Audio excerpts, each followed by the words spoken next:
Good morning, ceramic friends. It is next day. Beautiful morning outside. Just unloaded the kiln, and we will talk about that during our housekeeping session. But here's the cups that we kind of started with yesterday. It's my basic mug. I'll put over here. And then this is tripod, which is still looking okay. They have gotten to leather hard. They're still moving a little bit, so I have to be gentle with them before I add any handles. But I'm going to talk about handles really quickly, and then I'll finish up that mug. So when we're talking about handles, there's different ways you can approach it. You can do a slab method. One of my favorite is where you just take a strip that we just pushed off the clay. I press it down kind of on the table, and then I wrap it around like this. And so basically what I've done is, if we look at it the profile way, then I've created probably half of a heart. This part's going to attach to the cup, this part's going to attach to the cup, this remains open. When you're building, you want to give enough that at least 3 fingers can like pick up the mug and whatnot, because if you go 2, then it's going to shrink down and it'll be just a tiny little teacup. That's kind of going to be uncomfortable. So you'll just want to keep in mind, and I like to let it sit for a little bit, so I just put it off to the side. You have other options too. You can coil, you can roll coils and braid, you can add textures. Keep in mind though that when you're doing your handles, usually the top part of the handle is going to be a little bit wider, the bottom part's going to be a little bit more narrow.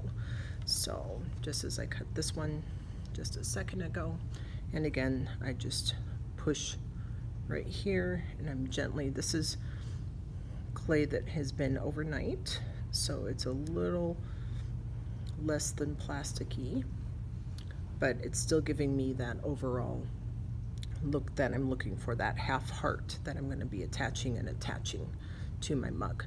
Now, things to keep in consideration with the handles is you want to make sure that it's centered, right? So you don't want it like wobbly or anything else.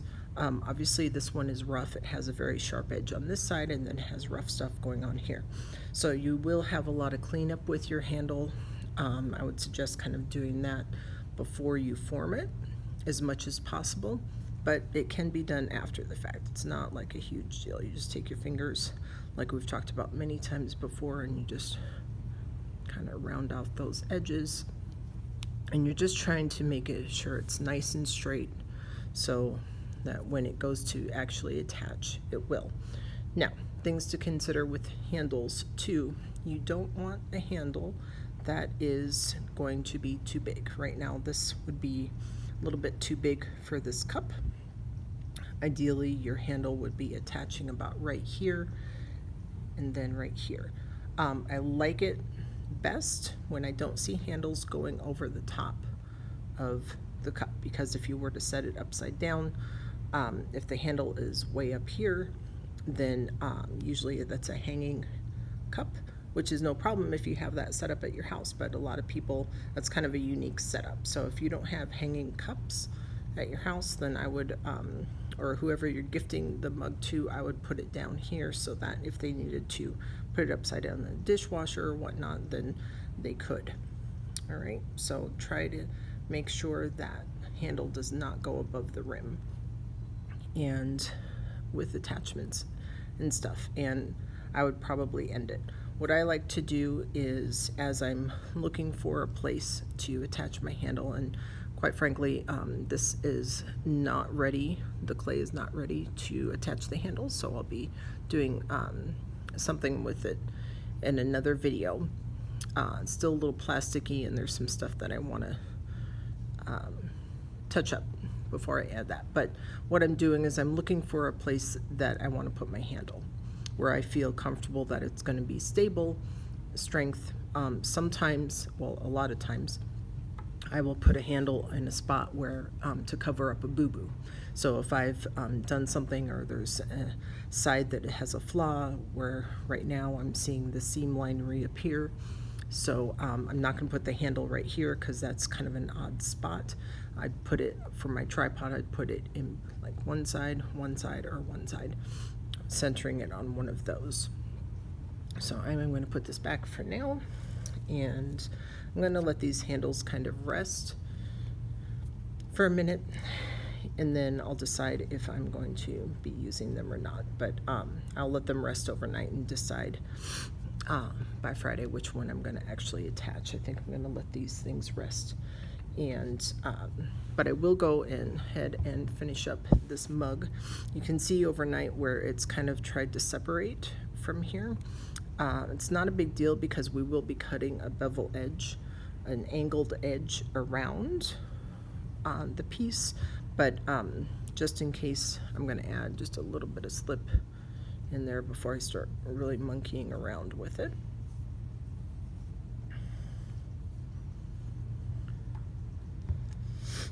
And for this, you can use a fettling knife. Other people will feel comfortable using this little contraption. I will say definitely practice it, because and even on your handles you can use this contraption where you just gives a nice beautiful edge, cleans up a lot of gook.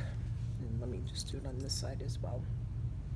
And I figured out last night that if you're doing this on a slab,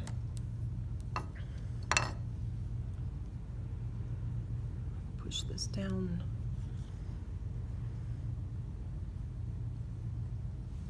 and then I have my half heart kind of going over here, but it's just a nice angle, ready to go. It cleans it up. It's a nice look, so it is an option.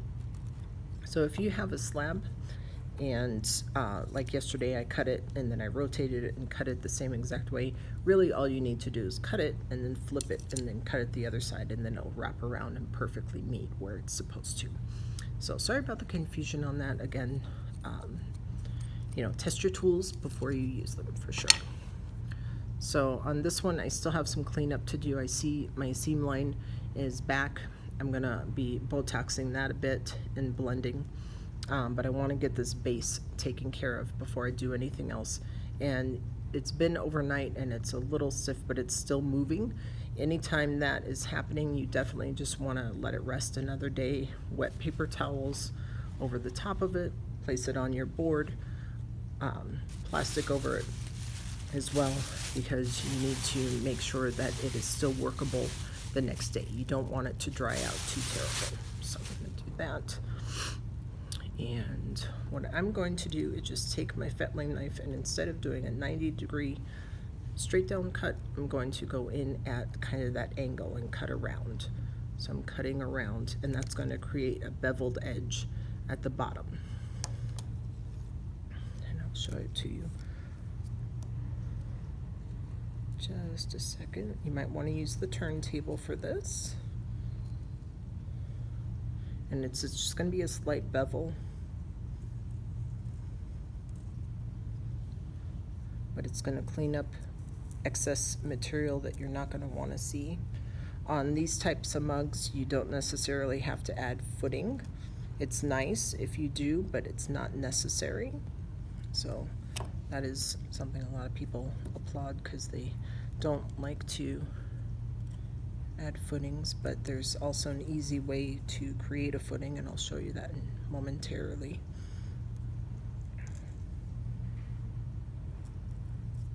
Okay, so I have removed that, and you see it's just a very slight bevel, a very slight indent, and then I'm just going to go around and blend that, because I definitely want that. So not only do I have straight 90 degrees, slight indent, and then my outward flange for the cup as you're sipping on it, because you don't want it to knock your teeth out. Okay, so lots of good stuff. Mugs are a great gift idea. For your mugs, I think for design elements, we're going to try what's called a kind of like a cartoon block, where you have separate squares, and then we have a cartoon strip kind of telling us a story. So you're going to have at least 2, if not 3. Some of you will do 2, basically taking up one half and the other half. Some of you will do a third, and a third, and each little block is going to tell kind of a story. And some people do this in pictures, some people do this in words, some people do this, there's many ways to approach it. Some people do it in texture, and I'll be giving you a little bit more information on that next week as we get. But my main concern really is the construction. I really want you to pay attention to getting it constructed right the first time, and then everything else will be gravy on that. Okay, so I'm still just going around the edge, rounding that off. And inside's looking okay. I'm gonna take a sponge, and overnight I still need to work on rim a little bit because there's things that I'm not fond of that I'm seeing, but it's just clean up craftsmanship stuff. So now once this is done, I would wrap it up. Any other smoothing or blending that you want to do, this will be the time kind of to do that sort of stuff.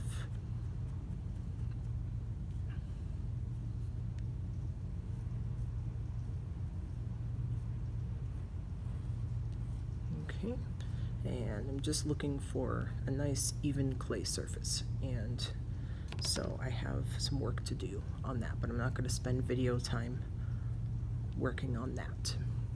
All right, and then when we approach handles, again, you're going to want to put a handle that's not up here, and you don't necessarily want one down here, although there are some stylistic handles that are really low like this. But for our purposes, I'd like you to try it, just make it traditional placement, and then after that, if you want to attempt another one that's a little bit more stylized, go for it. But anyway, again, we're looking for our handle not to go above our rim, so as if we needed to put it upside down, then it wouldn't be at an odd angle. So it's going to attach probably about right there. There's going to be a little bit of a space, and then you're going to attach somewhere right in here. So attach and attach.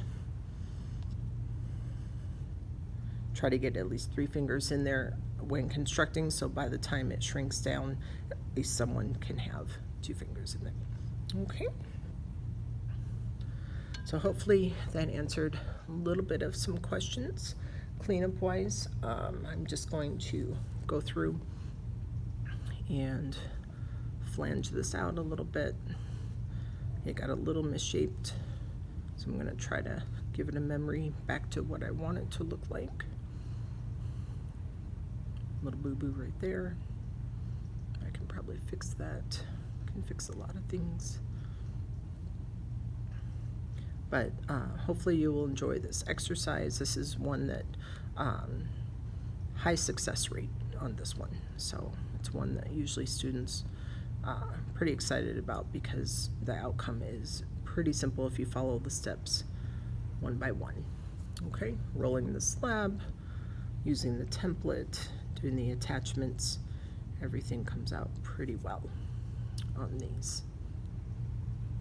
So we have the basics of our mug, and I'm going to add the handles. I think I'm not going to be here on Thursday, but I will be back on Friday, so I'll do I'll do more handle talk then. Have a great day. Talk to you later.